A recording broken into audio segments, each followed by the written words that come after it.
A very good morning to one and all present here. I am Mansi Anandpurkar, the Secretary of ACM.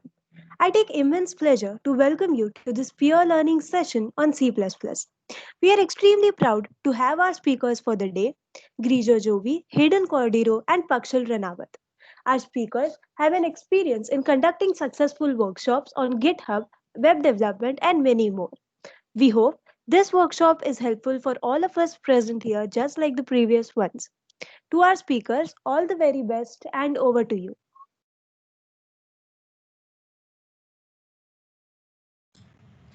Good morning, guys.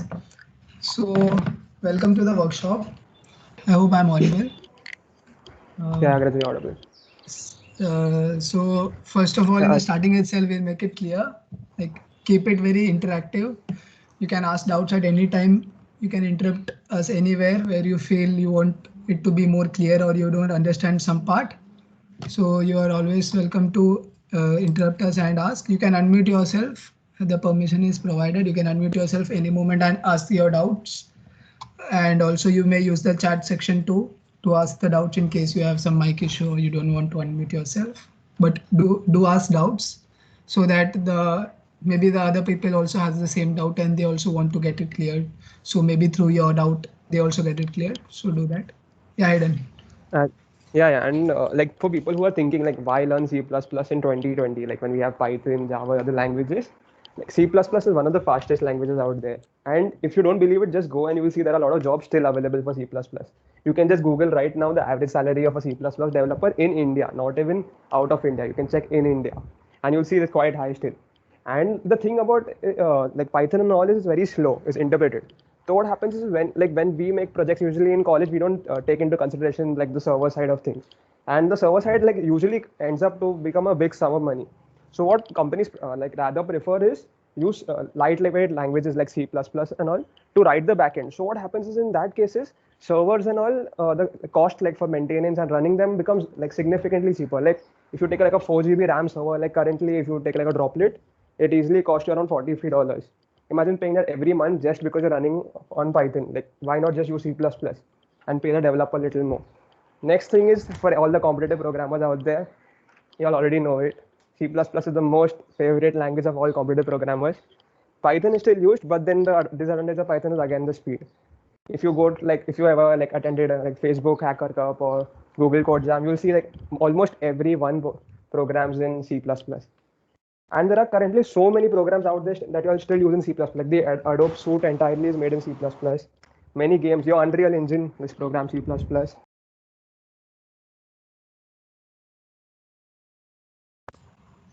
Hayden, please unmute. Sorry. So for people like who are wondering why should I learn C++ in 2020, it's like see C++ is one of the fastest languages out there currently, and like people I know people out there who like Python, like but you can't do anything about that. Python is slow, and because of that, many companies still prefer writing their mainframes and backend in C++ because then it reduces the server cost. And like considering in after post-COVID times, you'll notice that there are C++ jobs still available out there with a quite high salary. You can just Google out there average salary of C++ developers in India, not even abroad. In India, there are still vacancies available because like many code like there are already softwares written, and you don't want to like migrate to a completely new language. And there is C++ out there which is stable for so many years and still updating and becoming better every year. The next thing is there are if you have got like anyone has attended a competitive programming like Hacker Cup or Facebook or Google Code Jam, things that like you'll see that 90% of developers out there like use C++ because it's super fast and you don't want to waste that little extra time to give you an edge to come up in the competition. And if you still feel like why should I learn, your Windows kernel is written in C++, your games like on Unreal Engine, your CAD CAM software, Adobe Suite, so many software out there for C++. So I don't think there's any reason why not to learn C++ in 2020. Over to you, Grecho. Okay, guys, one more notice. All those who have joined by the name of unknown user, please text your full name in the chat. Otherwise, it's hard for us to give you attendance because your HOD has asked for the attendance also. So if you are not able to rename yourself, then please put it in your chat, your full name. and your department so that we can know your attendance and we can mark it. So starting with the workshop, I guess major people have come on, 75 participants. Okay. 1 second, Gregor. For the people who Yeah. can't rename, please leave the meeting and rejoin. I think that helps better. It's easier that way. Yeah, you can try that also in case. Okay, so basically starting with an introduction, what is C++? C++ was developed by Jan Strostrup. It was an extension to the C language. So the name C++, the plus plus is an increment operator. It was also in C. So the increment operator was added to C and it becomes C++. So it's like an updated version of C. And C++ gives the programmers a very high control over system resources and memory. It's a very fast language compared to Python or other languages. There were many updations to the C++ versions, and it was updated majorly in 2011, 2014, and 2017. So you can see that it's updated newly and it's very much new. So the C++ that when I was learning in my 11th standard, it was very old. It was not the newer versions. So we used to run it on Turbo C++ and all. But that is the older version of C++. C++ now is very much modified. It has many new libraries. It has many new functions, new data types and all. Like a latest addition to the data type was string, which earlier we used to write like a character array instead. There was no string data type. We used to write it as character array. So now there is a string data type directly and there are string manipulations, which makes it very much easier. Also, so why use C++? As Aidan also told, it is very popular. It has amazing speeds. It gives you edge in competitive programming and all. If you run the same code in Python and you run the same code in C++, the time it takes to run both the files is hugely different. There's a huge difference between both the times. So C++ is very fast. Even the new libraries in Python, which makes Python faster, the libraries like NumPy and all, are written in C++. So that's why they are faster even though it's running on Python. The compiling happens of that library in C++. So they are going back to C++ itself to get that fast speeds. And C++ brings object-oriented programming, which we will be taking deeply in this session. Object-oriented programming is a very modular and modern approach to programming, which makes it very much easier and much more efficient, reducing the time it takes to code and giving much more better speeds and lower development costs. It is multi-platform and portable. It's fun and easy to learn. The syntaxes are very easy, nothing much complicated. And also the usage is very wide, from core programming to even making graphical user interfaces, desktop programs, applications, as well as graphical applications. Everything can be done on C++ on its wide scope. It is very much similar to C# and Java because both of these are also object-oriented programming languages. So Java and C, so like learning Java is considered to be a bit difficult, but if you know the basics of C++ already, then switching to Java would be very much easier for you. So where to code C++? You can use any IDE. You may use code blocks, Dev C++. Turbo C++ is a bit old. It's a DOSBox emulated, so I don't support that much. But the newer IDEs like code blocks, Dev C++ and all you can use, or else you can use any text editor like even VS Code or any text editors like Sublime Text, even Notepad will do. And obviously you will. What I wanted to say here is when you're installing, please install the latest version because you will not be able to use many of the new features because then you will get errors. The compiler is MinGW. You can it's available if you Google for MinGW. It's MINGW, and you can Google for it and you can install that. And you may have in Windows you may have to set the path for this in the environment variable so that you can compile the code from your command prompt, or else it has to be run through the IDEs. Okay, and also so that, and in Linux it's very much easier. It's just sudo apt install.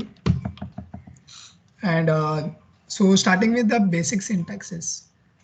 So do let me know about my speed if I am going faster or if you don't understand anything, and so you can interrupt anytime. You can unmute yourself and ask any doubt that you have before we move forward so that the doubt is cleared there itself and it is clear. Like we don't want to rush things, even if the time, we know there is time constraints, so we are covering the basic important things we are not going much deep into very smaller parts.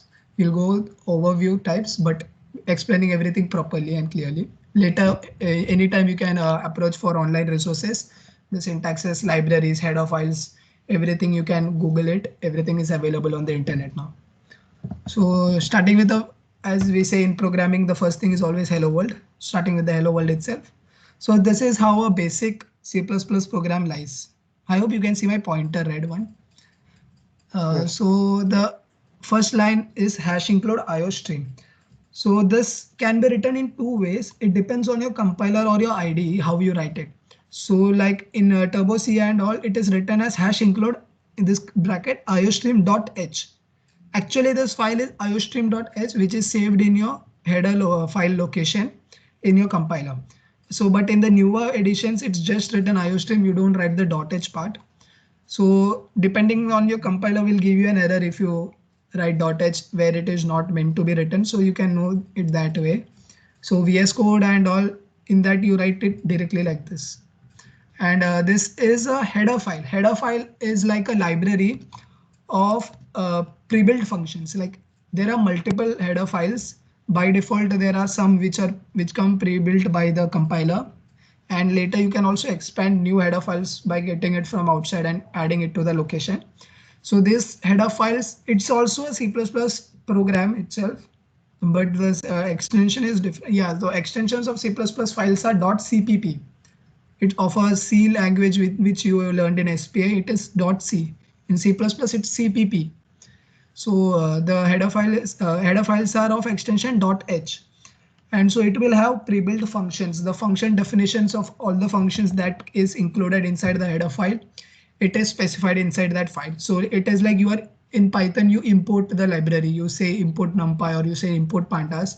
Similarly, you say hash include iostream, so the library is called. Then the next line is using namespace std. This for now you may not understand. It's an optional statement. It is the use of it is a bit difficult to understand actually why it is used. Like even if you skip it, you may see your program is working perfectly. It's because to say that in case you have different header files, if your program is too big and you have multiple header files, and then if there are multiple header files has the same definition, like it both has functions named as cout, so it will clash. So to specify it, you use this using namespace std. So if you don't put this here and you want to define the scope of the cout, you say here std : cout. That is to define that it is from the standard library. So even if you don't put it here for now in this code, it will work perfectly. Then is the main function. The main function is the key function in the whole C++ program. This is mandatory. You need to have a main function in your C++ program. So you can't skip this. The data return type may vary. Sometimes we use void. You can even use integer. And if you are using integer, you need to return. If you are using void, you may not return. So these both are interlinked with each other. Then cout is how we print something in that output. There are two commands, cout and cin. It is read as cout, and cin is there that we will see in the input. So cout is how you print the some string or a variable or anything. It's just like the print statement in Python. So this is how it is done, or the printf and scanf statements in C. This is cout and cin in C++. Also, you can use scanf. For that, you need to import that library of scanf in which it is present, and then you can use scanf and printf as well, because the C libraries are also available in C++ along with additional libraries. Like this is a new library. The stdlib that we used to use in C, it contains scanf and printf. So, and then after cout, you need to specify this operator. So it is the arrow key, which is a side arrow. You can find it in your keyboard above comma and full stop. If you press shift and then use the comma and full stop button, this operator is come. This is that operator. You need to use two of them. Cout, there is difference between the cin operator and cout operator. Cout operator is like this. It is an outward sign. It is pointing towards cout. And then you tell the string which you need to be printed. So this line will print a hello world. And similarly, next printout cout statement I have used. this is not a new line. So I'll make it clear. If you are using two different cout statements, those both statement won't come in two different lines. Like in Python, if you write two print statements, both the statements comes in two different lines. It's not like that in C++. This both will come together. So it will be like hello world exclamation. This is not a new line, together in a single line. If you want to print your statement in a new line, you have to use this escape sequence. Something that is written starting with a slash and then a letter followed by it is called as escape sequence. We'll go into it detail, but for now this slash n is for new line. It is like an enter key. So if I specify slash n here, it will send an enter. So after this will go to the next line, or else I can specify this at the end of the previous line also. If I say after the exclamation slash n, so this line will go to the next line. And then it is a return statement. Return statement ends the function. So the main function ends when the return is called. Print statement, we saw a basic print statement. Now this you may notice that I can have multiple cascaded output statements in a single line. So like I can write all the three lines in single line. No need to write three different lines. So I can write it as cout arrow arrow, my name is arrow arrow again, and I say this is a different string for now, Griju. Even if I want to print a variable instead of this, I can say the variable name here, because like this no one would use. I could have directly written Griju here, but if I want to print a variable instead of this, I can't put the variable inside the inverted comma. So for that we cascade another output statement and you specify the variable. And then again I have cascaded and written endl. Endl works same as slash n. This endl stands for end line. So this will also work as an enter statement. So after this, the next statement will come as a new line. So this is a new line. Again, as I said, I can use it in the previous line also. So I say slash n here. So this will go also as a new line. So this is also a new line. I could have written all the thing in the same line, like my name is Grejo endl. And then again, I can put arrow. This is new line slash n. Again arrow arrow, this is also a new line. The output will be same. So you can cascade multiple cout statements into it. You can cascade an input statement along with an output statement. That has to be different, but you can cascade input statements with input statements and output statements with output statements. Then the comments, single line comment is said with a double slash. This is a forward slash. This is a reverse slash. Do know the difference. Escape sequence are written with a reverse slash. This slash is available above the enter key or side depending on the layout. And this is a forward slash which is present below the question mark. And then multi-line comments are written like this, where you say a forward slash and an asterisk. Then you can write all the lines and then end it in the reverse order. First asterisk and then the slash. And then the return statement as usual. Yeah, so I told about the escape sequences which are available. So the bold ones are the important ones that we usually use. There are more, these are the multiple escape sequences available. So new line, as we said, slash n is new line. So it will go to the next line. Horizontal tab works like a tab. So if when you indent using tab, if you want to do that indentation in your program inside the string, you use a slash t. Then there is a backslash. Since I told whenever you specify a backslash, it treats as an escape sequence. So inside your string, if you want to actually print a backslash, you can't print a backslash because it will give you an error saying the escape sequence is invalid if the next character is not a valid character like this. So to print a backslash, you need to say two backslash. Also, this you may have noticed when you are inputting directories, folder directories in Windows, because Windows defines folder directories using reverse slash. So if you put one reverse slash, it will give you an error, but if you put two, it works. So this is what is happening there. Then similarly for single quotation and double quotation, like to mention that it is a string, you use a quotation.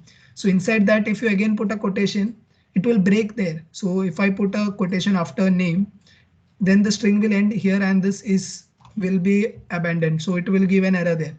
So to have a quotation inside it, you can use the backslash again and use this escape sequence. It will print your quotation. And null character, this is again an important thing when you are dealing with strings. So in a string, the last character, like if my string is for say escape. So this has this will be index 0, 1, 2, 3, 4, 5. The sixth character here will be a null character. So like if you, so when we are comparing strings or when we are running loops, to know that the string ended, we compare the character with a null character. So like if I am running a loop from for I equal to 0 to for I equal to n, or like we say while character of I, the string name for example str of I is not equal to /0. So it will find for the string termination. So /0 terminates the string.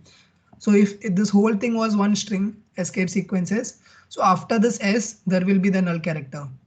But this is not counted in the string length. So like if you put the string length of this, it will be 1, 2, 3, 4, 5, 6. It is indexing from 0 to 5. The length will be 6. It won't count the null character into the length. Variables, the basic variable types are integer, double, float is also there. It's similar. Character, string, boolean. Boolean and string are added in the newer versions of C++. It was not there earlier. So these are the basic data types. The variables are declared and initialized like this. Unlike Python, in which you can't keep a variable just declared and not initialized, we can do that in C++. You can directly just declare the variable and leave it, not need to initialize the variable with some value. Like I can do it later also in my program whenever I feel like. So I can just declare it and leave it. But if you want to declare and initialize at the same time, you can do it like this. And as I told, you print the variable using the cout statement like this. No need to put the, don't put double inverted commas, because quotation marks will make it a string and it will print minor and not 15. So this is how you cascade multiple. So here is a string, this is an integer, this is again a string, and this is a variable. So it will print like I am space 35 space years old, full stop. And this is how you, so integer value can have integers, whole numbers. It can be negative as well as positive. Unsigned, signed, those things also work in this. So if you say it's unsigned, so the limit of this integer extends. So the size and the range of the numbers, it varies depending on your processor. If it is a 32-bit processor, the length are different. If it's a 64-bit processor, its length are different. So for that, you can search on Google what is the limits of the numbers. Double can have floating point values similar to a float, that is also can have floating values. Character will have only single characters. Characters needs to be specified inside single inverted comma, single quotations, and it can have only one character inside it.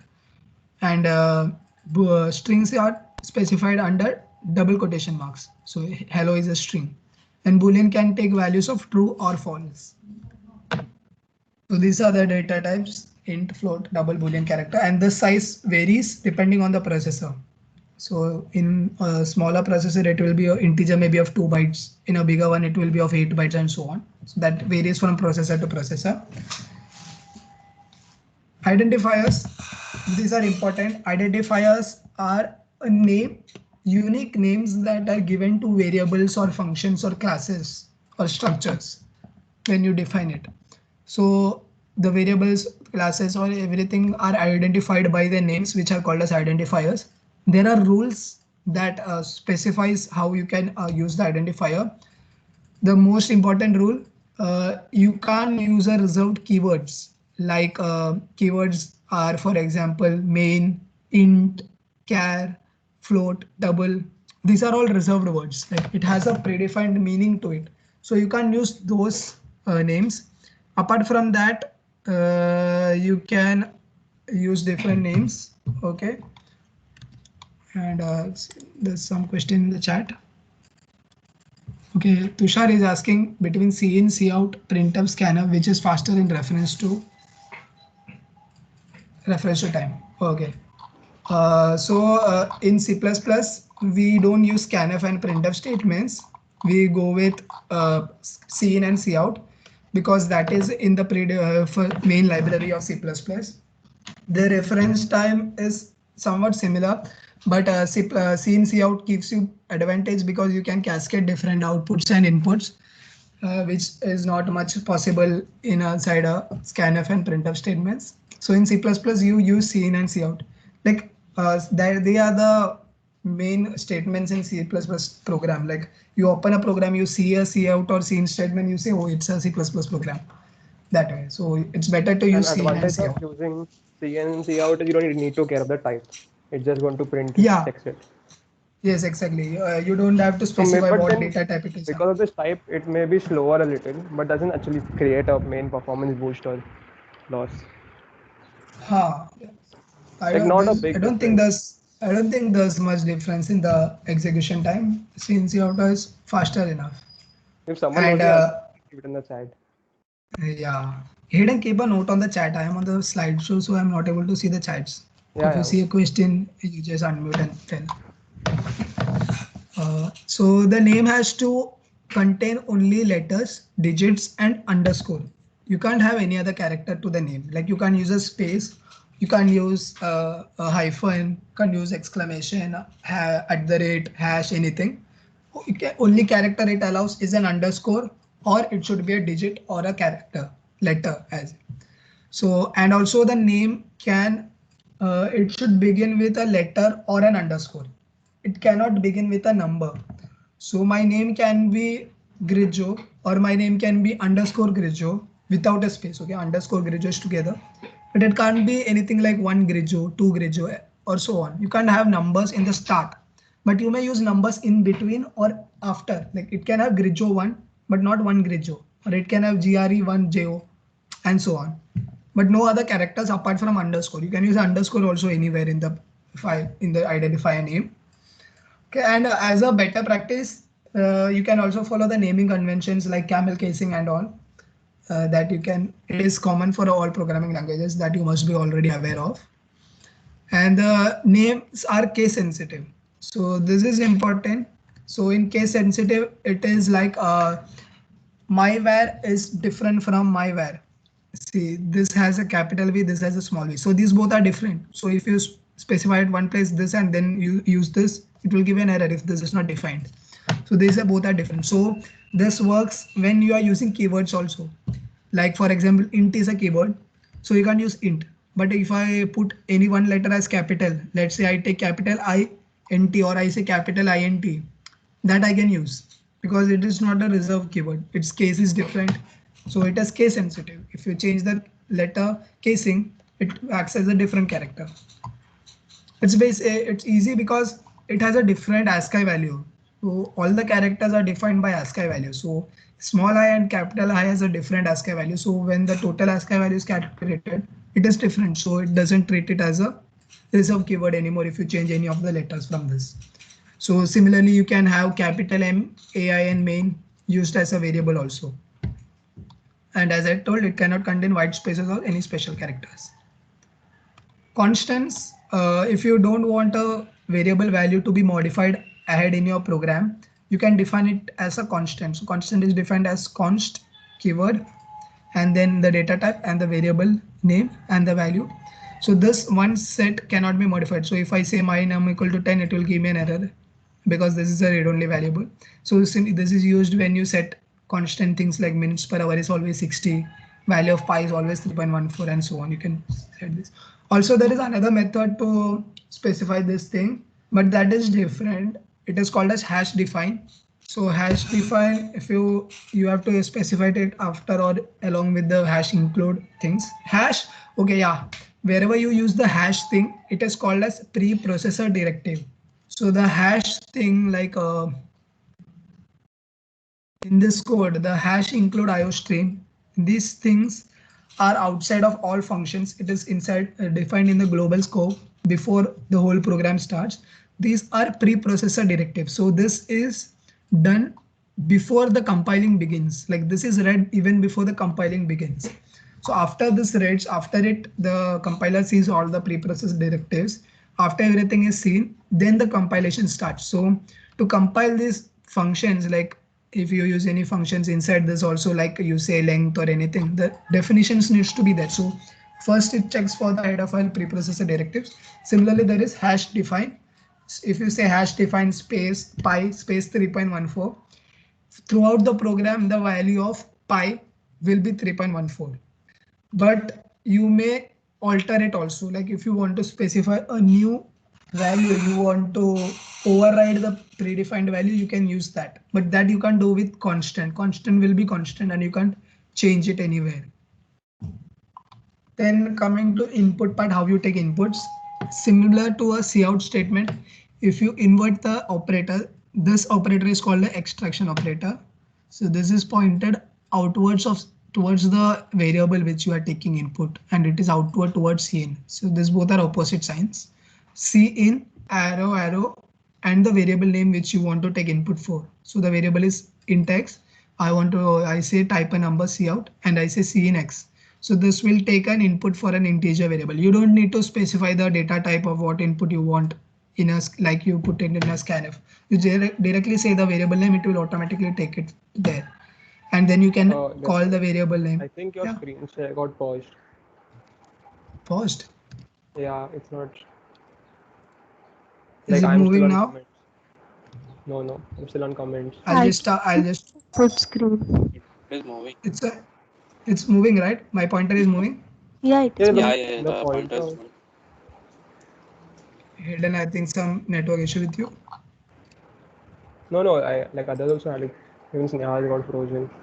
Yeah, even Wait, I'll just restart it. Yeah.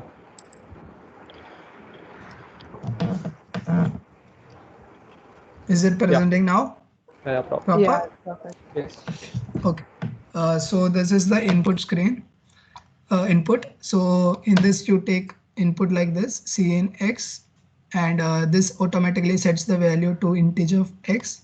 Similarly, you can also, as I told, you can cascade input statements. So I have three variables. I need to take three inputs. So I say type three numbers and I cascade x, y, and z. So this will take values of x, y, and z and store it respectively in x, y, and z. And later you can also cascade it out and print it like x, y, z. These commas are strings. So your numbers are value of x, y, z will be printed. So on. This is how you take input. One thing to be noted is that if you are using it for string, so in string that I will tell later. So if you put a space like this x, y, z, usually how we put is we put the enter the value of x, then you put enter y, and then you press enter, and then you value of z, and then press enter again. But if you don't need to do that, you can also specify it in the same line with spaces. Space also acts like a termination. So if you say value of, let's say x is 1, y is 2, z is 3. So I say 1 space 2 space 3. It will be also treated as value of x as 1, value of x, y as 2, and value of z as 3. So you can use either enter or space. So this comes as an obstacle when you're dealing with strings. So for that, the solution I'll tell you. So there are some basic operators that you can use in C++. So arithmetic operators are plus, minus, multiplication, division. Modulus. Modulus returns you the division of the remainder. So like if you want to know the remainder, like if you want to check if some number is divisible by another number. So like when you are trying for even odd. So if you want to check if it is even, you say the number mod 2 equal to 0. You check that condition. So mod gives you the remainder. Division gives you the quotient. And then there is increment operator plus plus and decrement operator minus minus. These are not available in Python and other languages. So this is what it does is it increments the value of the variable that you specify. Let's say plus x. This will increment the value of x by 1. Minus x will decrement the value of x by 1, and so on. So and in this increment and decrement operators, there is something called as prefix and postfix. So prefix operators, this is a prefix operator because the operator is specified before the variable. A postfix operation would be when it is written as x plus plus. So it is a postfix, like it is after the variable name is specified, then the operator is specified. These both has different functioning. Plus x is different from x plus plus in this way. In plus x, what happens is this is equivalent to x equal to x plus 1. This plus operator is equivalent to x equal to x plus 1. So in plus x, what happens is the value of x is incremented first and then stored inside x. In x plus plus, the value of x is used first and then incremented and stored in X. So this you have to make it clear, okay? In plus plus X, the value is incremented first and then used and stored. In X plus plus, the value is used first, then incremented and stored. Okay, so this acts differently when you are using it in loops and when you are using it in output statements and all. We have a program on it also, we'll explain you that. Then assignment operators are equal to is simple assignment, you set a value. Plus equal, there are shorthand, these are shorthand operators. So this is like this. So if you want to say x equal to x plus 3, you just say x equal to x plus equal to 3. This is also used in Python and all. Similarly for minus, multiplication, division, mod. And these are bitwise operators. Okay, so this AND is a bitwise AND, this is a bitwise OR, this is a bitwise XOR, this is a right shift, this is a left shift. So these works in binary values of the numbers you specified. So if you say 3, the binary equivalent of 3 is 1 1, and when you say right shift, it shifts the value y1, so it becomes 0 1 1 and so on. So it's a bitwise operator. And similarly, there are comparison operators. Equal to is how you check for equivalence. Not equal to, greater than, less than, greater than equal to, less than equal to. This everyone is clear of in it. Then there are logical operators. This is AND, this is OR, this is NOT. This AND is different from this AND. This was single AND, so it is a bitwise operator. This is a double AND, so this is an AND operation. AND, so it is like if there is a if statement before this, so it is like if x is less than 5 and x is less than 10, so both x has to be less than 5 and it has to be less than 10, this will always be false. And similarly there is OR, if x is less than 5 or x is less than 4, if then you say not, so it will invert the output of this, so x is less than 5 and x is less than 10, not. So if this is false, it will become true. So this always returns Boolean answers. All this returns Boolean all the operators, logical operations always results in a Boolean expression. Then there is strings. So string is just a character of array of characters. So as I told earlier, we used to specify strings like this character array. So this is character, it's an array of size 25 with the variable name greeting, and inside this the value hello is stored. So can someone say the difference between both these statements? I would like to have answers from the audience. Everyone is silent. Anyone?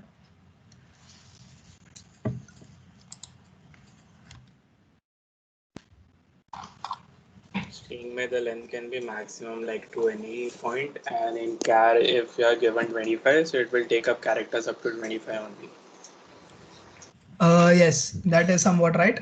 So the difference is in this, there are empty spaces. So since I told this character is a 25 length array, it will have 25 spaces already defined. So it will be like hello and then all null characters after, not null characters, it will be empty string.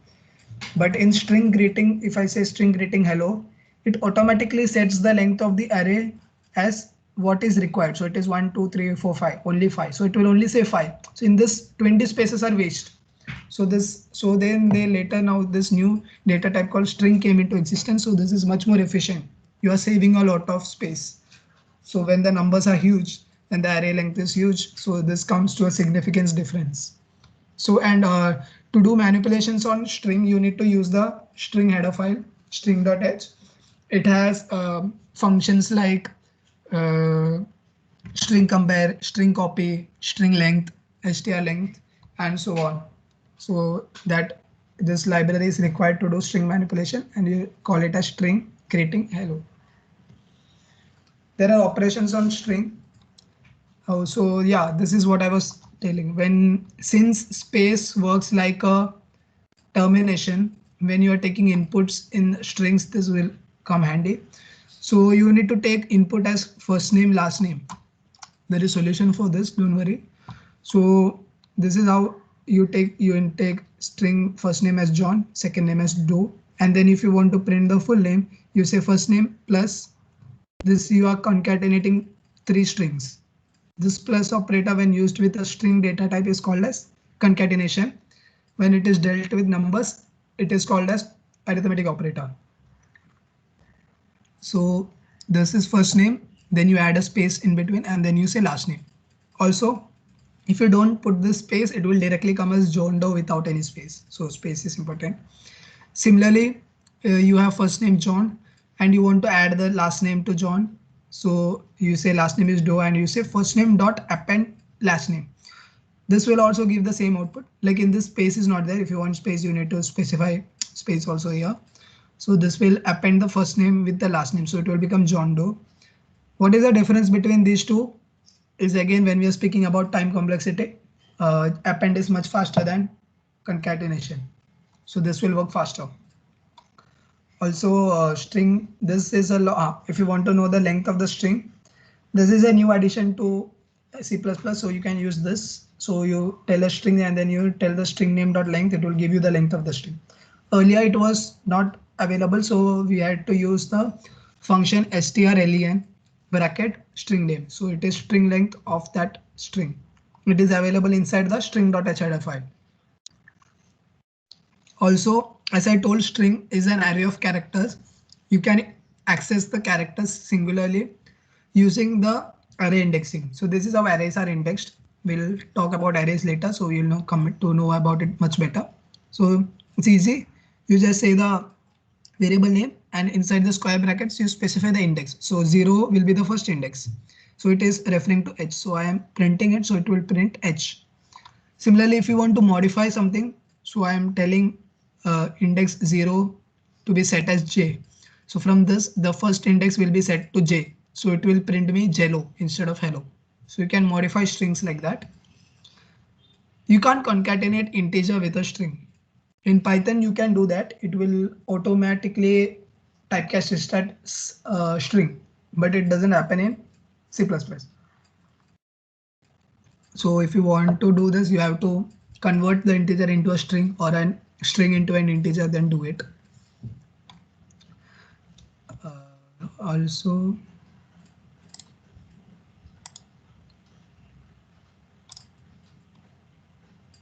the screen is visible, right?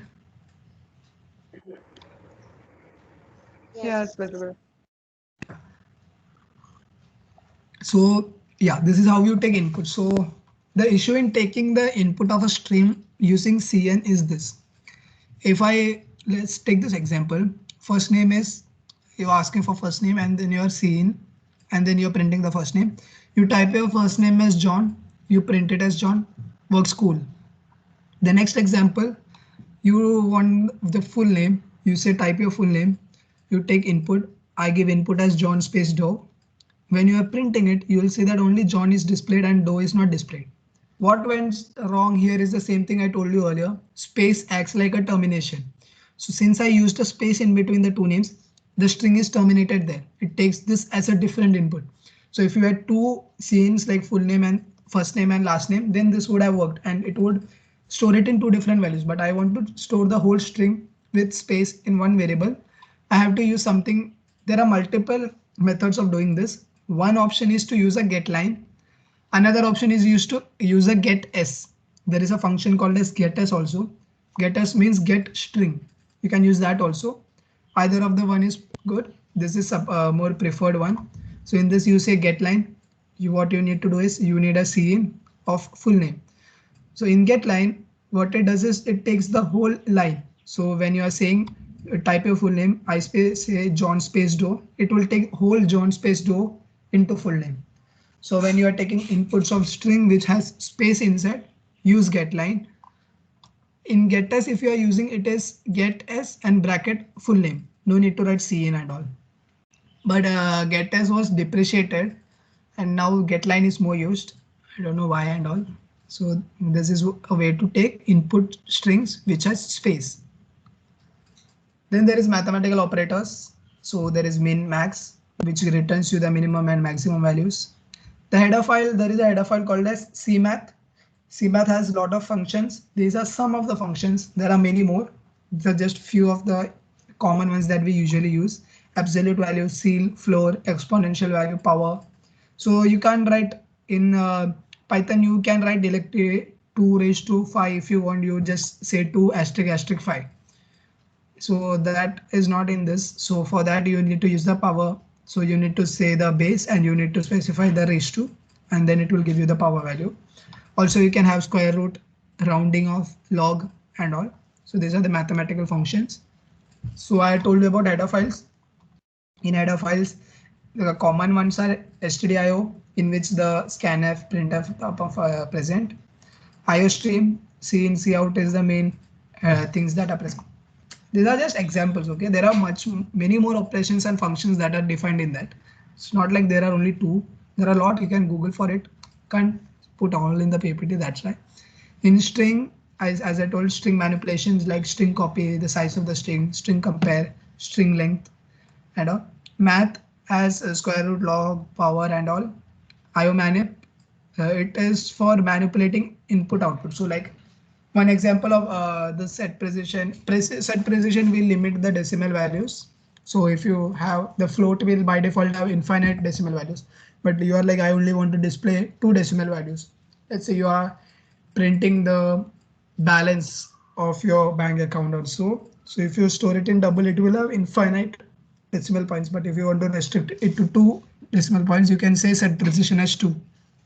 Similarly, there is set width set. So what that does is, like if you want to specify the length of the, you want to specify the area, like I want to have 10 character spaces fixed for the particular, like you are printing a table, so you can set the width.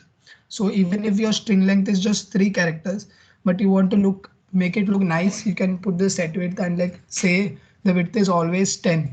So it will always have 10 space, and it will fit your value inside that. So it will not look bad. Fstream is used for file handling. So inputting, outputting, writing, reading files and all are done through Fstream. Time.h gives you date time, set time, get time and all. You can find the current date, fetch the current date and all. From the CPU time it fetches and system files. ctype.h is a commonly used library. What it does is character functions, like if you want to check a character is a number, is num. If you want to check it's an alphabet, is alpha. You want to set a character to uppercase, to upper, to lowercase, to lower, and so on. All those character manipulation functions are done using ctype.h. Then important is the conditions. There are less than, greater than, equal to, less than, equal to, and not equal to. These are the basic conditions that you check. So doing condition check, one method is to use the if else statement. So the if statement, everyone knows it, still going through it in short. If condition, this condition is checked. If it is true, it executes the set of block. If this goes false, it all goes to the else if block. The else if block is an optional block. If you want, you can put. If you don't want, you can skip it. But if you have an else if condition, it will check for the next condition. If it is true, it executes this block. If it is false, it goes to the next. You can have multiple else if statements also. You can have n number of else if statements. Then finally it will come to the else block. If all the if conditions are false, then it will execute this block. A basic if else condition, like there is only one if condition and there is an else block. The short thing can be done using a ternary operator. Ternary operator has 3 operands. So there is the condition first, true expression and false expression. This is done like this. So if it's a basic if else, like if time is less than 18, it is good day, else it is good evening. So this requires 1, 2, 3, 4, 5 lines, but I can write it in one line as result equal to condition time is less than 18, question mark, good day, colon, good evening. So condition, question mark, true, colon, false.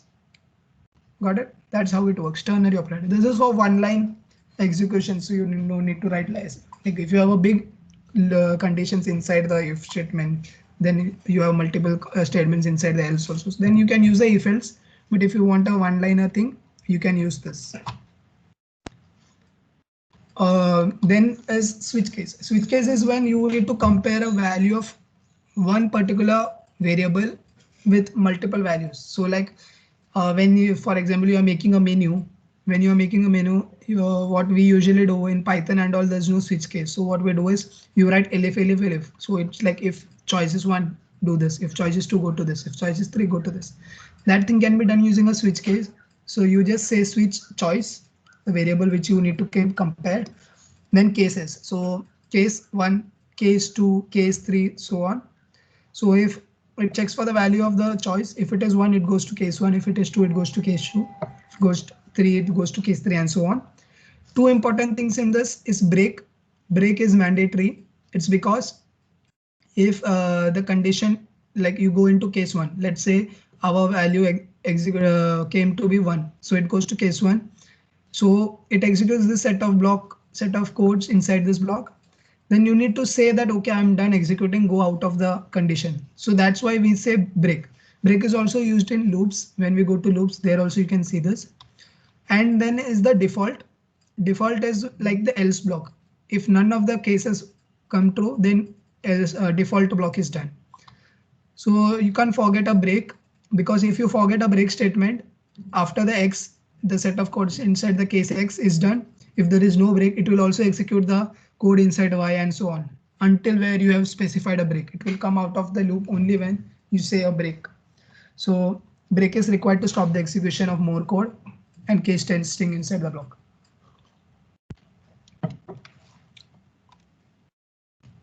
And also there is loops. Is there any questions? Anyone has any questions so now? Guys, anyone? Questions?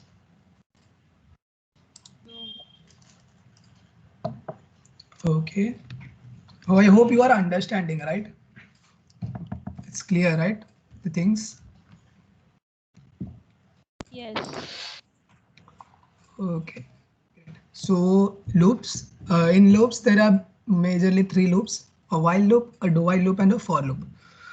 So a while loop is like this. So you say while, you specify a condition that it needs to be checked every time.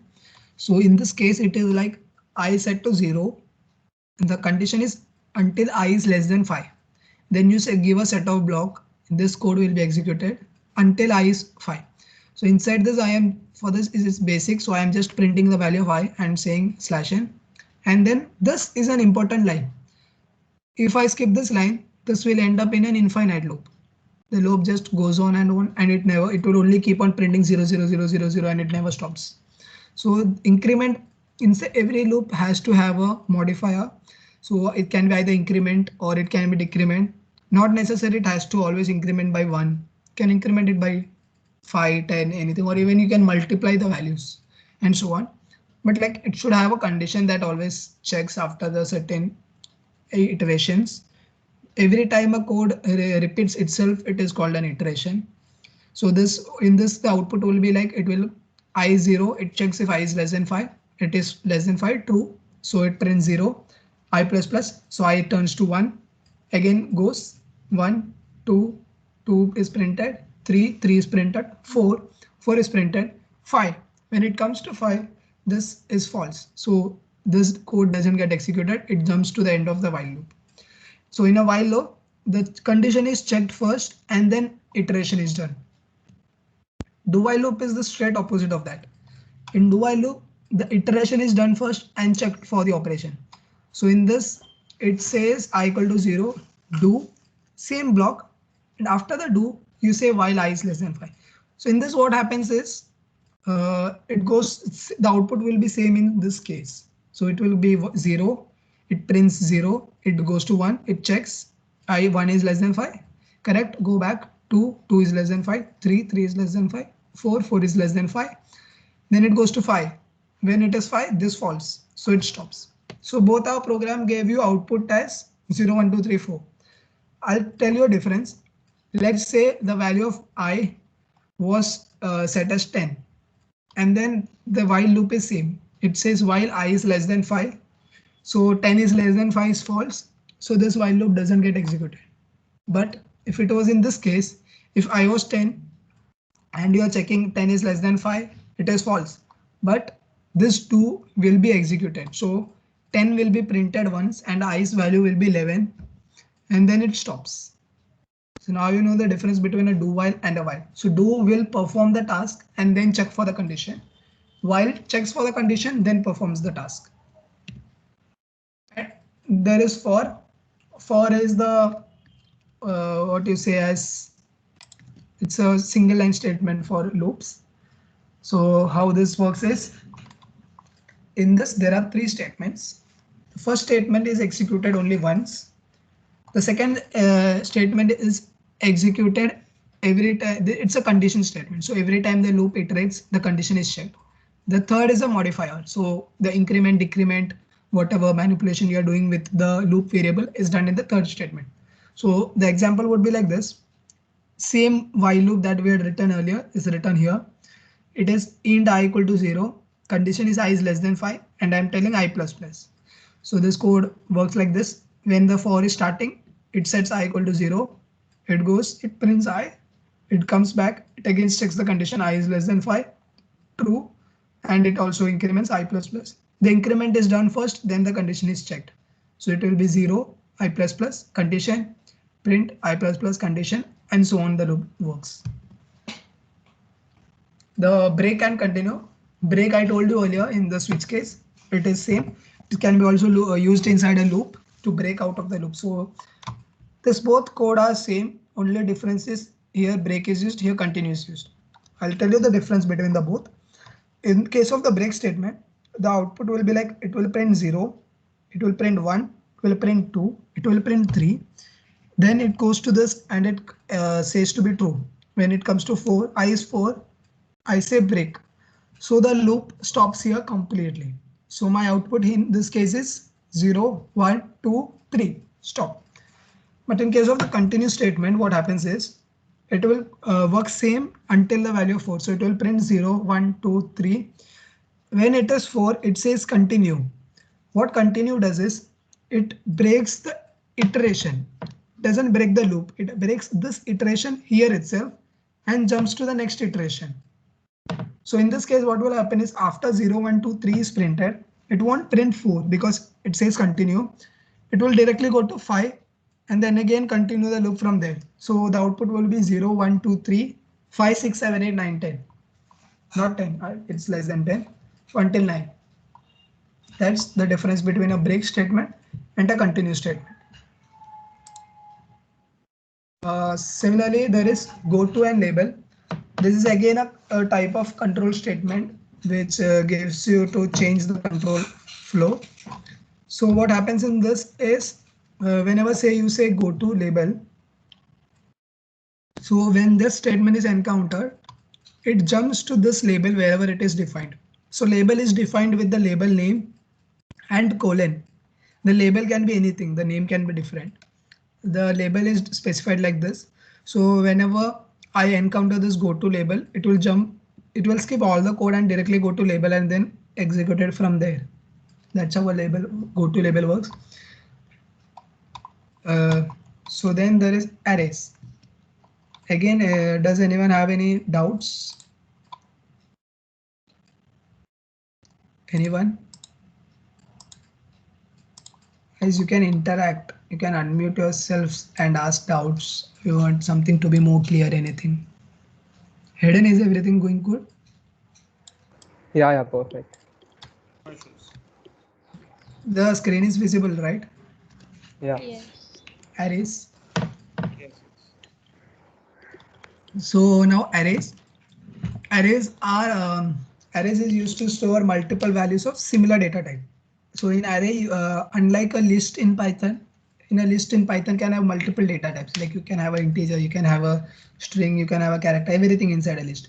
That's not the case in arrays. Arrays are it has to be predefined. You need to also define the size of the array in starting itself, and you can have only one data type contents inside it. So if you say strings array, so this defines a string array named cars of size 4. So this array can only have 4 string values stored. Similarly, this int my num of 3 can have only 3 integer values. So either you can declare it and leave it, or you can declare and initialize it similar to a variable. So in this case, you can also skip the size. So if you just say string cars bracket no size and mention 3, this array will automatically have the size of 3. It will take it automatically. And also you can indice or access the elements inside an array using the square brackets. So inside the variable name square bracket, you define the size, not size, sorry, you define the index, which value you want. So this is the 0, first, second, third. So if I say cars of 0, it will Volvo. If I say cars of 2, it will be Ford, and so on. And then also I can assign new value, like I can set the value of car 0 as Opel. So this will replace the value Volvo with Opel. So the next time I say print car 0, it will print Opel and not Volvo. Also, to take input for this, you can't use cin statement because there are infinite number of elements. So for that you use the basic method is to use a for loop.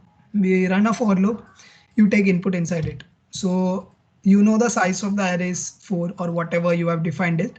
So run a loop from 0 to the less than size of the loop. So if it is 4, it should be always to less than 4, not less than equal to 4. And if you do less than equal to, it will go out of scope.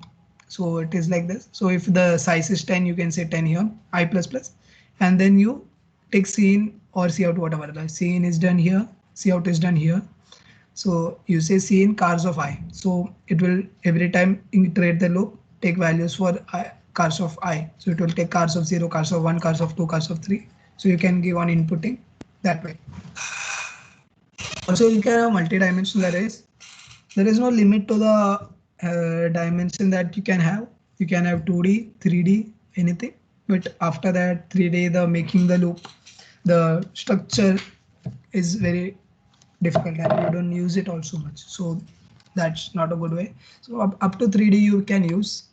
So this how it is works. A 2D array would be a table. A 3D array would be a cube, that way in dimension. So and to access this and to take inputs, you will need to have a nested loop. This is a nested loop. Like nested loop is a loop inside a loop. So how this works is this loop is iterated whole until from 0 to 3. Then this is iterated. So like this will work from when I is 0, that is this row. It will work for j equal to 0, j equal to 1, j equal to 2, j equal to 3. Then it will go to the next column. So I becomes 1 now, and then it goes for this. Then I becomes 2, and then it goes for this, and so on. Okay, so that works that way. So this is how you take input for a 2D, and accessing of 2D array is also like that, or any 3D or array. You specify the row, you specify the column, you specify the dimension, indexes, whatever which you need. Also like this also you can specify. So this is a 2D array. This is the first row. First row has 3 values. Next row has 3 values, and similarly you can do it. Then comes to referencing. Referencing is a bit confusing but important part. This usually in the interviews and all, they confuse you a lot using this pointers and references. Actually, it's a basic concept. It is very easy to understand. If you understand it clearly, then you would have no problem in it. So references means address. So a reference of an variable stands for the address of that variable in the memory. So in this case, I have a string food, and I set a reference to the food as and meal. So to make a reference, you use the and operator. And operator says ki this is the address and not the value. So if the and operator was missing and I say string meal equal to food, it will copy this food variable value into meal. So meal would have also been pizza. But since I said and operator, this will point to the memory location of the food variable. Okay, so this meal variable stores the value of the address of food variable.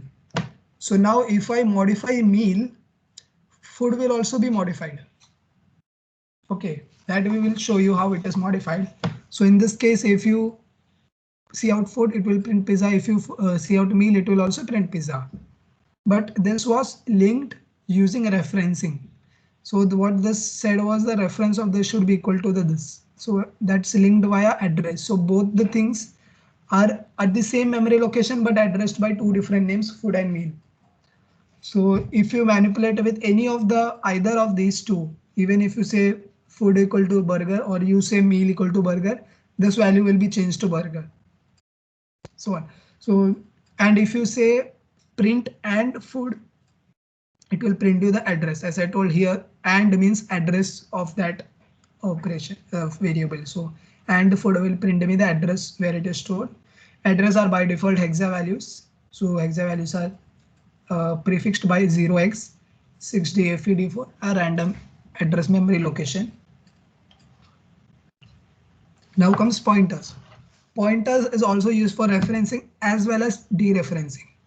So how pointer works is, a pointer is a variable that stores a memory location, somewhat similar to the AND operator. AND operator was different. It was not a variable or a data type. It was just a you are linking this food to meal via address. It was like that. In this is different. This is making a pointer, and I am storing this pointer should store the address of food. So whenever I can do manipulation also through this pointer, like I can call the address and do manipulations.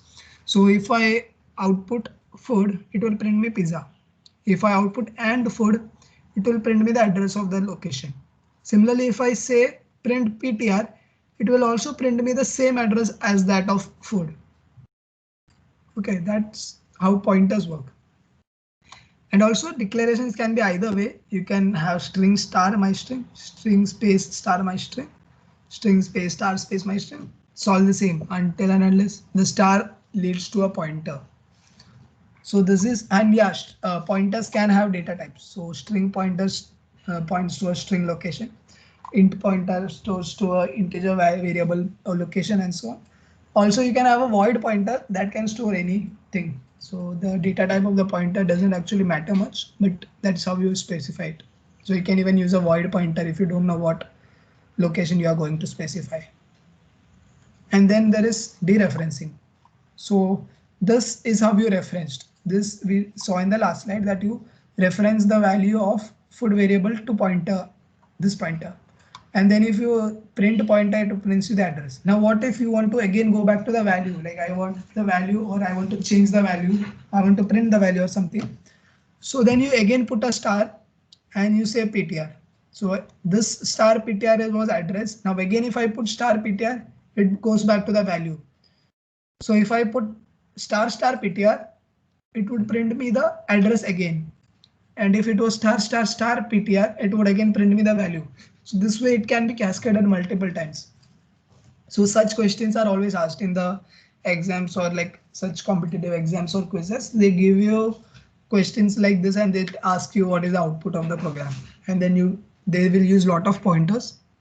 Basically using pointers are too confusing. So keep the concept very clear because this can go a bit confusing. Is it clear how pointers referencing and dereferencing is done? Should I make it clear much better, or you understood?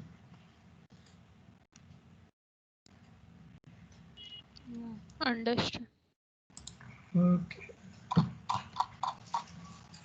So now we'll move forward with how we use pointers to modify value. So as I told, you can print the value, you can access the value of a variable using its pointer. Similarly, if you want to modify the value which is stored at that address, you can do that. So same way, we have a variable food with value pizza. You define a pointer to the address of food. Now if you print food, it will print pizza. If you say and food, it prints the value of pizza. Similarly, if I want the value at this pointer, I say star PTR again. So it will go back to and print me pizza. Now, since you know star PTR is value, so if I say star PTR equal to hamburger, this will change the value at this memory location PTR. So hamburger will be stored in the memory location of food. So it changes the value of pizza as hamburger. Now if you see out star PTR, it will print hamburger. Similarly, if you see out food, it will also print me hamburger. So that is the difference. Like referencing is when you deal with memory locations. So in memory locations, the value, if you modify the memory value is modified there itself. But in there is something called as pass by value that will explain in functions. So in pass by value, the value, a copy is dealt. The value is only dealt, not the memory location. Okay. So yeah, one important part of C++ is the functions. So function is a block of code which can be run only when it is called. It doesn't run on its own. Yeah, there is constructors that run on its own, but that's a different case. Functions are, that is also called actually. So functions are run only when it is called, and you can use functions n number of times. So this works to modularity. So this is how a basic function is.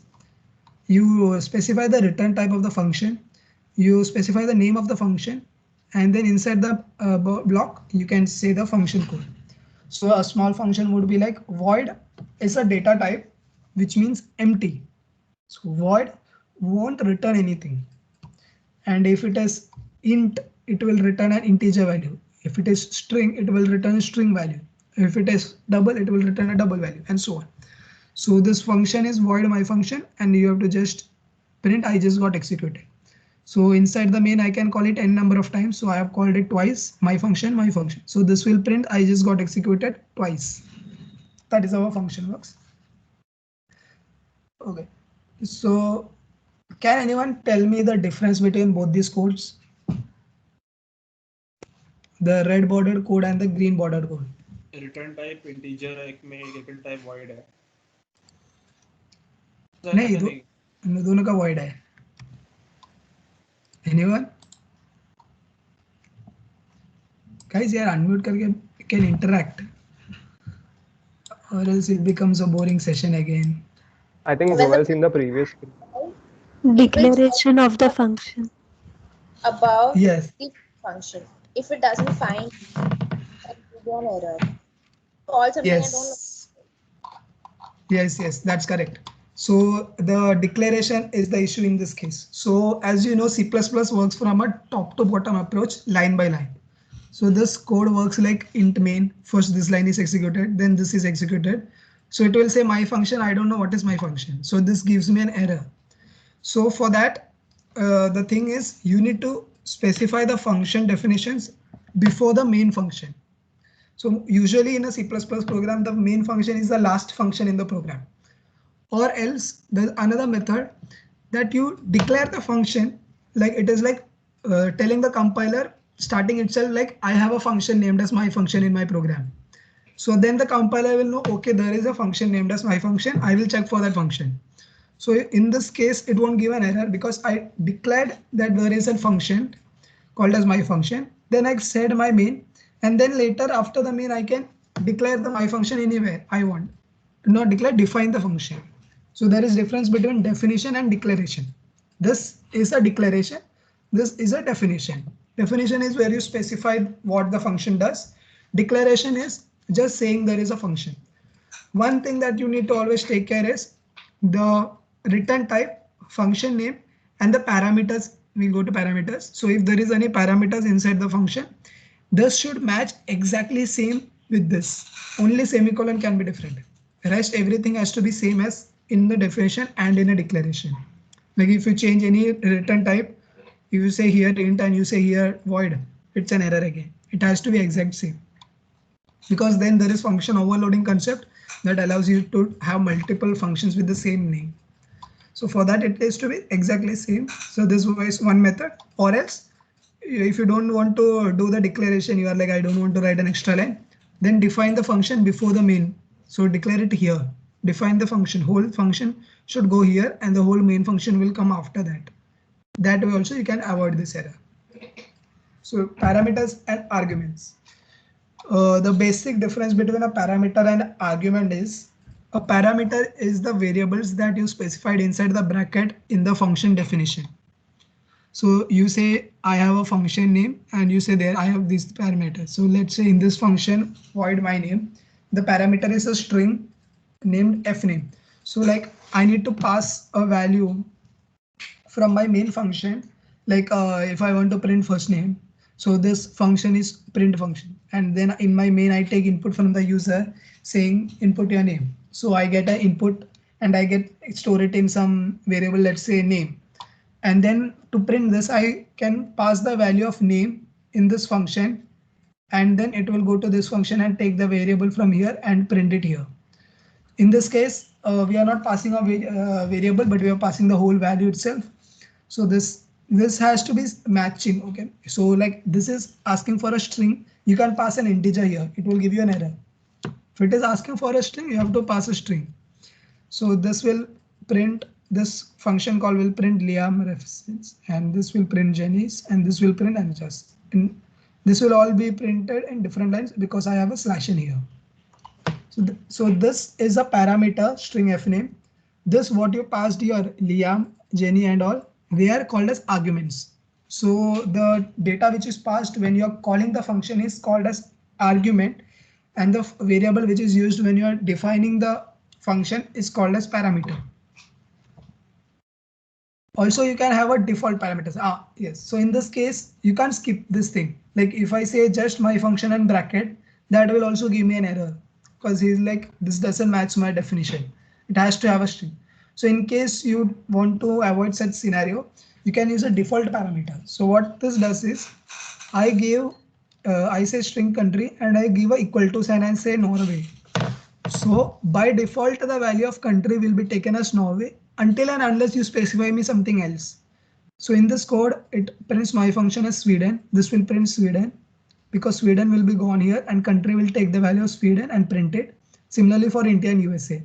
But in case of this, my function, this has no parameters, no arguments is passed. So by default, if this was not there, it would have given me an error. But since I have defined a default parameter saying country is Norway, this will take this value and print it. So this 4 lines will be printed as Sweden, India, Norway and USA. That is how a default parameter works. Also, you can have multiple parameters of multiple data types. So I can have a string and then I can have an integer also, and then I can print both. So one thing that you have to take care while doing multiple parameters is this parameter should be passed in the exactly same order when you are calling the function. So when string is named first, then the integer. So first string and then the integer has to be called. This can't be called like 3, Liam. That will lead to an error. You have to exactly specify in the same order as you defined in the function. Okay, and this is then. Also, you can merge default parameters with multiple parameters. So in case if I say string fname int age equal to 3. So in case I don't specify a age here and I only call my function Liam, it will take age as 3 and print Liam is of 3 years. That way. Also, I can skip Jenny in case I want, if I have a default parameter set for Jenny, like for the fname also. So I can skip the string and only pass the integer. It will take the value of it for int and so on. You can use it. Then there is return statement. As I told, return statements ends the function call, and the return statement can return a value to the calling function. So in this case, I am its addition. So this I have 2 parameters x and y. I am saying return the value of x plus y. This will return an int. It has to be integer. So when I am calling it, either I can store it into some variable, let's say result equal to my function say 5, 3, or directly I can print the value of cout my function 5, 3. This will print the value which is returned from here. So this function call returns the value that is specified in the return to the function and it will be printed. Unlike Python, you can't return anything. Like you can't return any value. You have to specify what the function returns and you can only return that particular value. Also, you cannot return multiple values. You can only return one value of the specified data type. So pass by reference. This is what I was telling. There are 2 methods. There is either pass by value or pass by reference. What pass by value does is, let's take this example. This is a simple example of swapping 2 numbers. So my first number is 10, second number is 20. And now I'm swapping. I call a swap function. This is swapping the value using a temporary variable. So this 3 lines will swap the value of x with y. So if this don't see the AND for now. If it is just called normally saying void swap int x into y and this is done. After the swap is initiated, it will if I print the final answer, it will print me the same input 10 and 20. It won't swap. Why this happens is because when you are calling the function and like in the call you are passing 2 variables. only a copy of that variable value is passed. And it doesn't pass the actual variable. It passes a value, like it passes 10 and 20 and not variable first num and second num. So, and then you are swapping it here 10 and 20. This function works. This function swaps the value of 10 and 20, but it is not updated in this variable.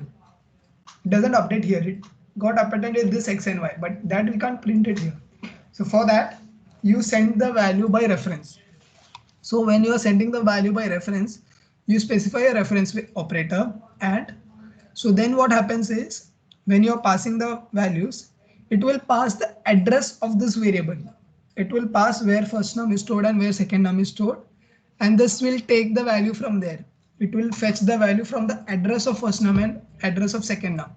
So then when I am swapping, it is the change is made at the address level. So it gets swapped. So the next time I call first num and second num here, it will print me swapped values.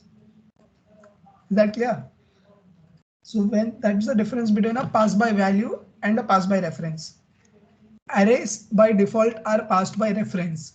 The first pointer, like if there is an array of 10 values, only the value of the pointer where the array is starting, the first location is passed as a reference. The address of the first location will be passed to the function when you're calling an array.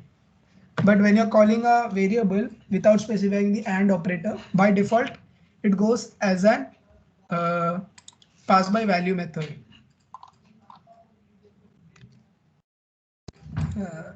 Then we have function overloading. Function overloading, what it does is you can have multiple functions with the same name.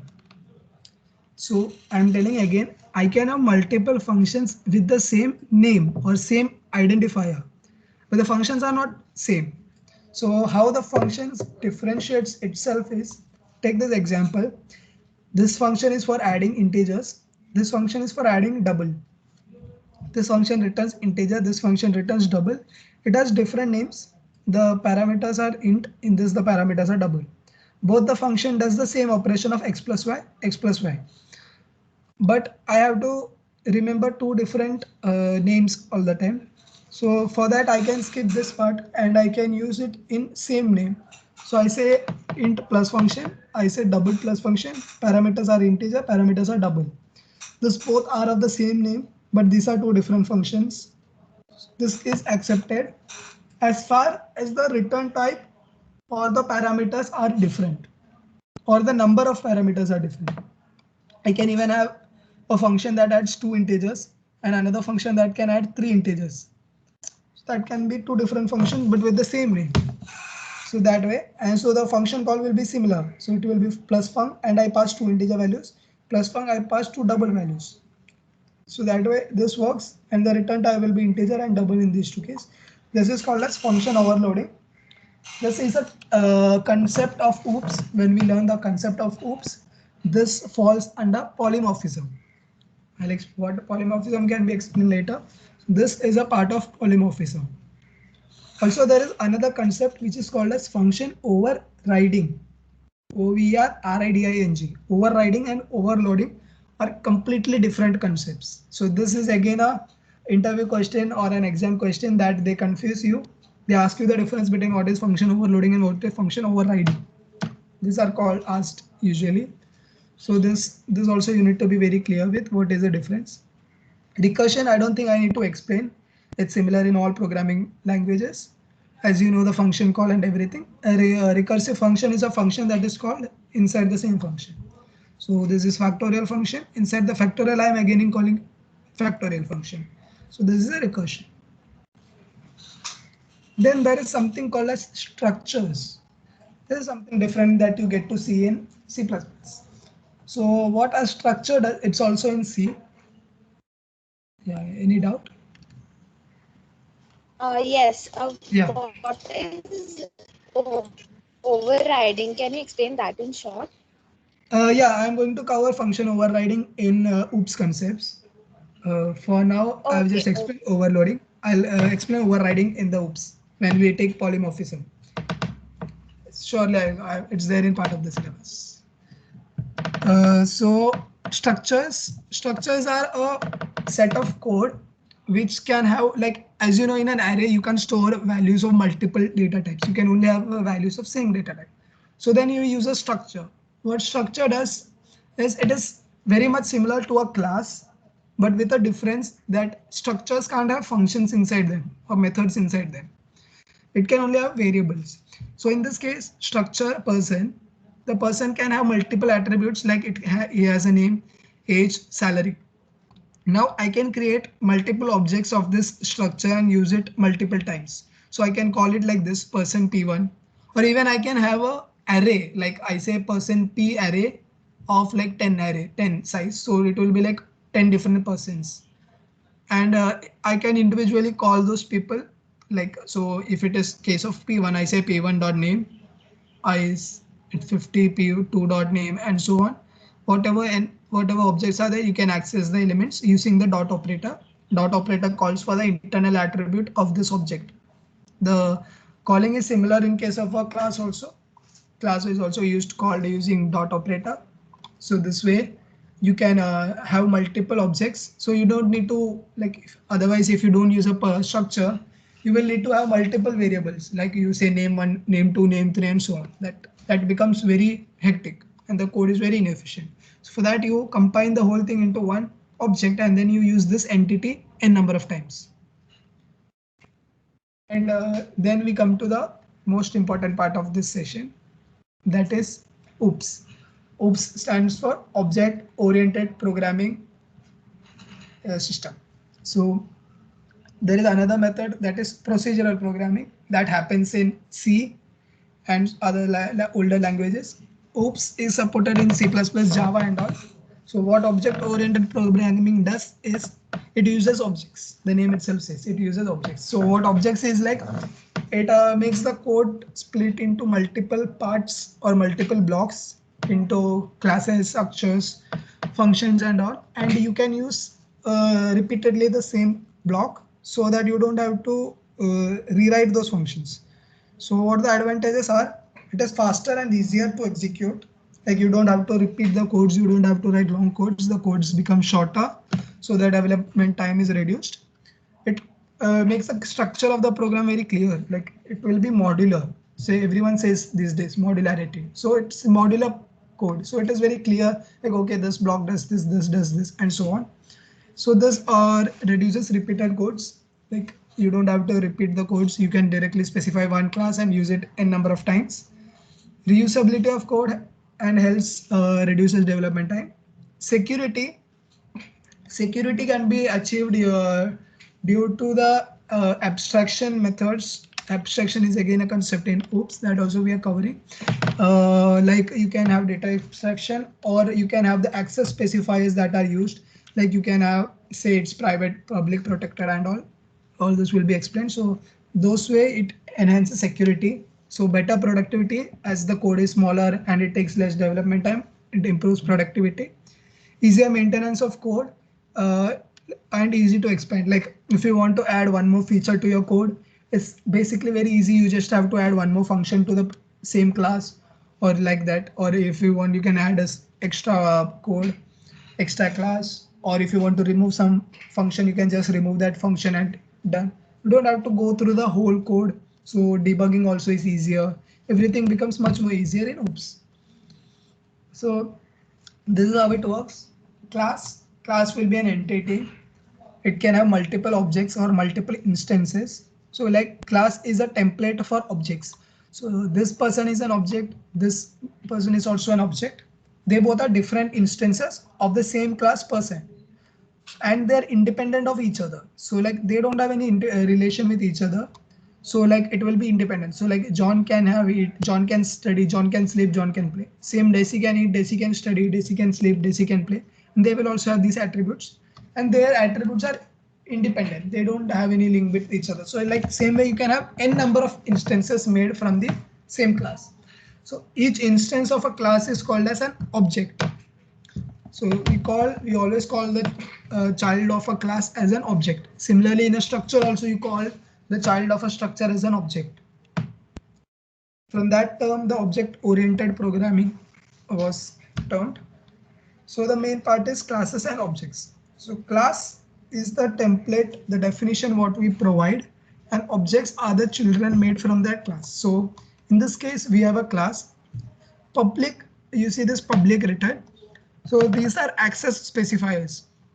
There are three access specifiers: public, private, protected. What public does is, we have a slide of access specifiers, but I'll just tell you in brief.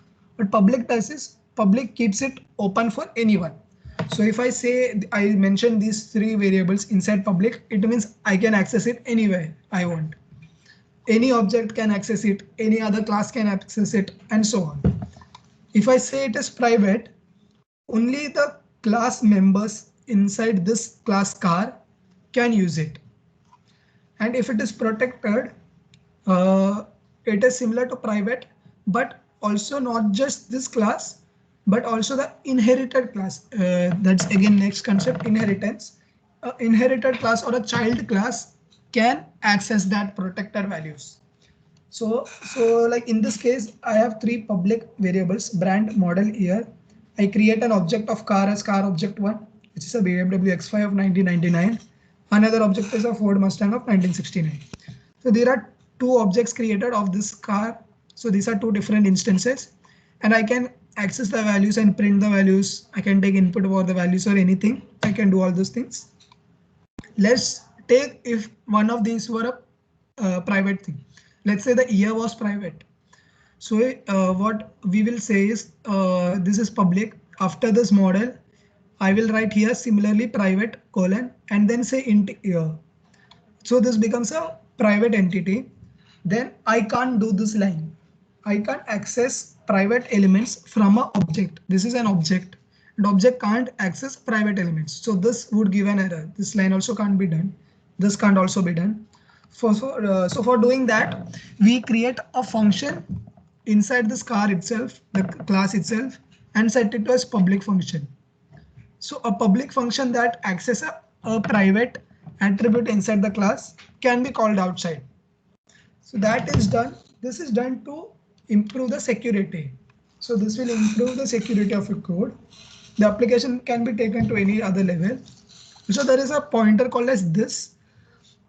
This pointer stores the value of the current object of class. So if I say here inside this, I said this dot here, it will mean car's year. So in this object, if I say this dot here, it will be for car object year. If it is for car object 2, if I say here also this dot here, it will give car object 2's year, and it is so on. So it is independent to the object of that class. Then there is methods. A function that is defined inside a class is called a method. It's the same function that we used earlier. Only thing is when it comes inside a class, it is called as a method. So this also, as I told, can have access specifiers and so on. It can be, so in this case, this is a public function. So it has int speed and it has a parameter max speed. So now there is two methods. See, as you can see, this class definition ends here. And then again, the function definition is called outside the class. You can do either this way, or you can define the function here itself. So instead of this colon, you put the curly brackets and then you define the function there itself. Both the thing works.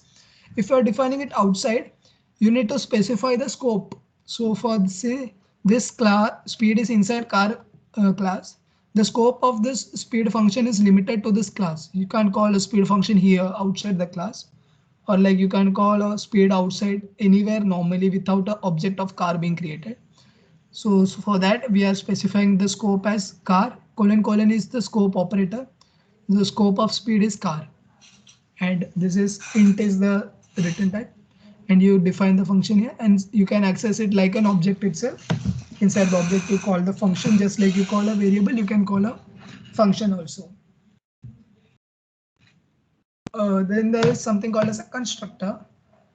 Constructor is defined, it's a function, but it doesn't have a return type, and it has to be public, and it may or may not have any parameters. So that is up to you to have a parameter or no, but it cannot have a return type, and the function name, constructor name should be exactly same as the class name. So if my class is my class, it has to be my class. Even the case has to be same, M and C are capital, and it has to be public. So three things important: constructor has to be public, it cannot have a return type, and the name should be same as the class. Three things mandatory. And the constructor function is called whenever an object is created. So you don't call it explicitly. Whenever you create an object, so I created my class, my object. As soon as this statement is executed, this function is executed. So when I execute this, hello world will be printed in this case. And as I told in this here, I can have parameters passed. So this constructor is setting the value of XYZ into brand, model and year. So if I create an object and so in this case, when I am creating the object, I can pass the parameters because I have specified parameters for this class. Otherwise, I would have just called it without any parameters. In this case, I am passing parameters inside parentheses. So this values of XYZ will be set to brand, model and year respectively for both the class objects. Same, the rest accessing and all is same. Also, there is a copy constructor. A copy constructor is a constructor that creates a copy of another object. So like my class point has, so this is how you define a copy constructor. Same like a this, what do you say, a constructor. But in this case, the parameter is another instance of the same class. So it is point P2 and it is referenced by and. So you say point P2, this will create the copy of the same this, and it is setting the value of P2's X to X and P2's Y to Y. So this will set this X here will get the value of X which is stored in P2 object, and this Y will get the value of P2 Y which is stored inside P2. Okay, so this is called using these two methods. Either you can call it like point P2 equal to P1, or you can say point P2 bracket P1. So this P1 and this P1 is the object that you want to copy into your new object P2. So when you are specifying it like this, the copy constructor is triggered. If you directly say normal way like point P1, 10 and 15, this will trigger this normal constructor. Okay, this is how a copy constructor works. Similar to a constructor, the opposite is a destructor. Destructor is not mandatory, or even constructor is not compulsory for you to write inside a class. Okay, it's up to you. If you want a constructor, you can create. Destructor is again an optional thing, but what the difference is, the syntax is different. In a destructor, you do not have any arguments or any parameters. The class name has to be same. It has to be public. It cannot have a return type. Only thing is the name will be prefixed by a tilde sign. So this is how a destructor is called. This is a constructor. This is a destructor. Okay, so inside in the destructor, why it is used is in case it has our compiler by default have a destructor in it, but that destructor is called when your class scope ends. So if your scope is in global, the class is specified outside the main function, it is a global class.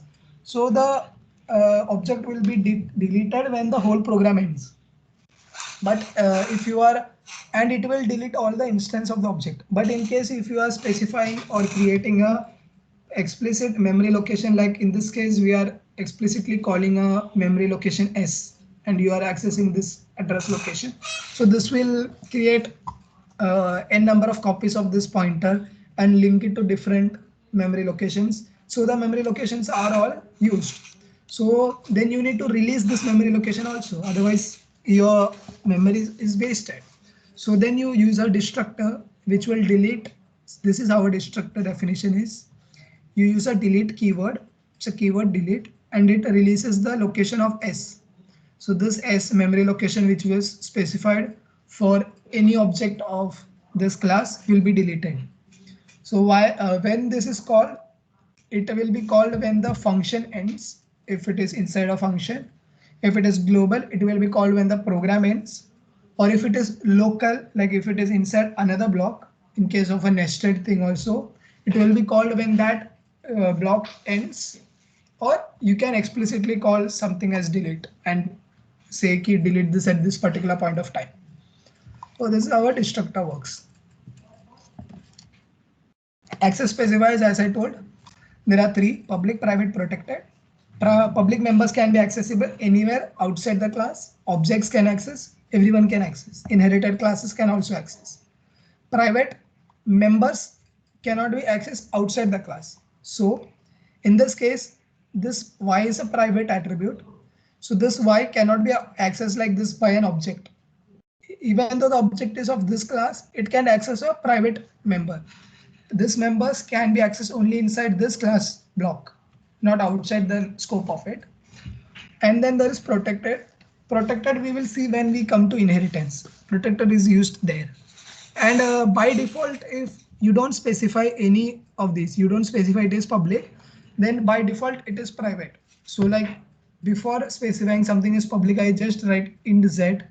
So it will be private by default. If you want to make it public, you have to specify it to be public.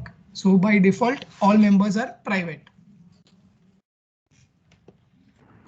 Rajat, there's a question for you in the chat.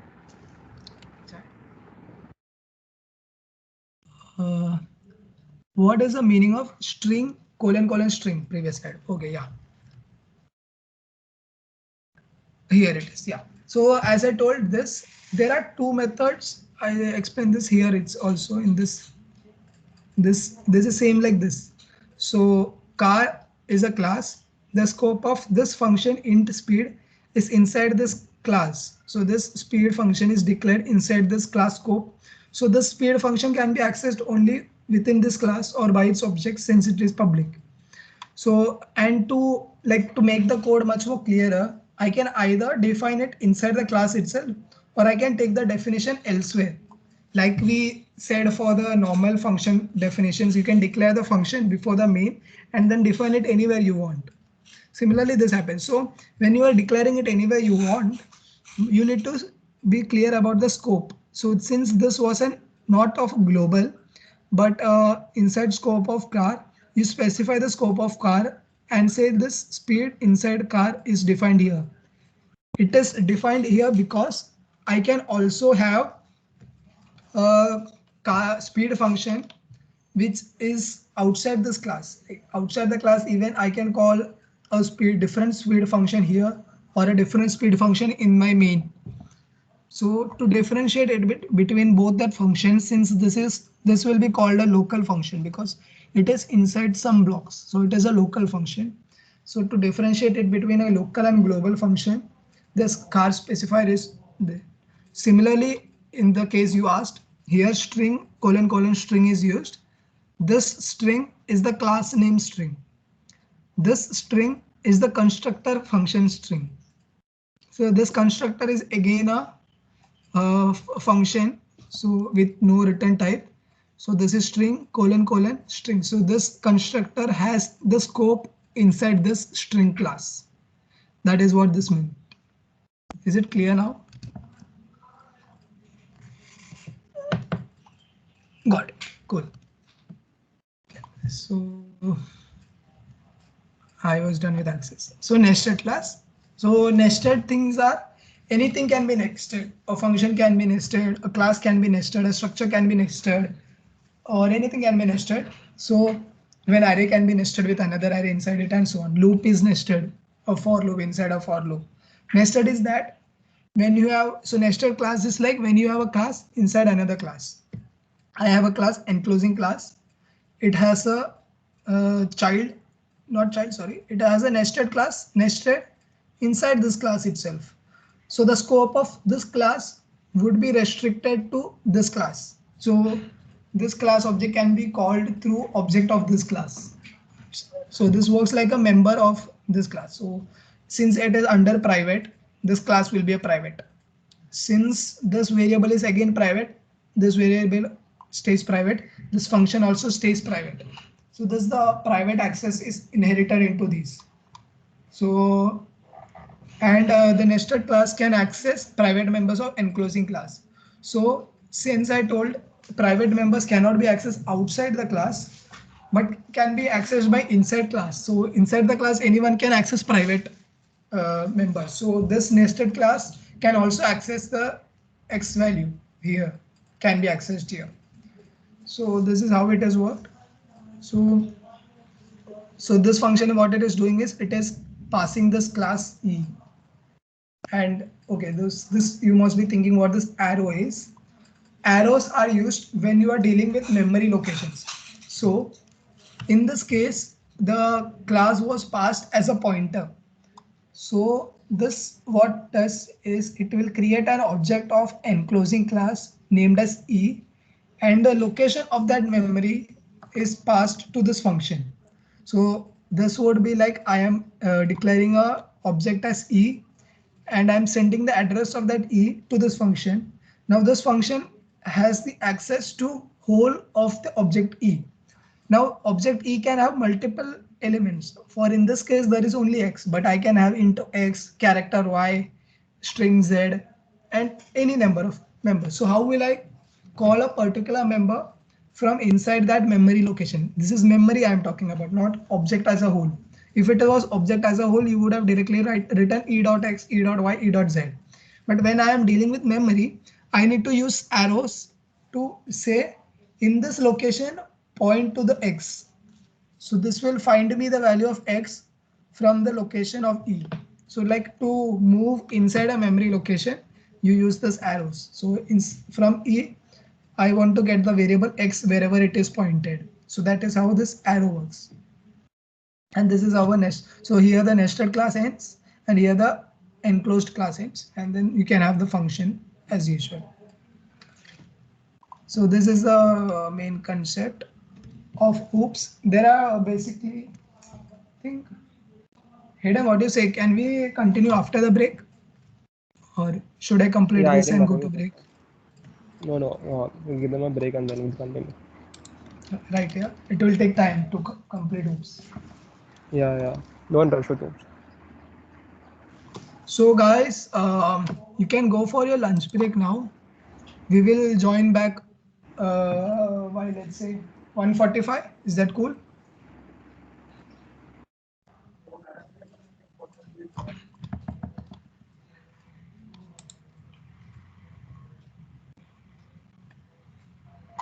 (2 o'clock). 1:45 or 2? I think 2 o'clock. Yeah, okay, cool. Yes, so guys, you can leave and you can join back at 2. Please don't be late, or else you won't be able to complete the whole thing and then it may get extended. So be early. So you can leave the meeting now. Thank you.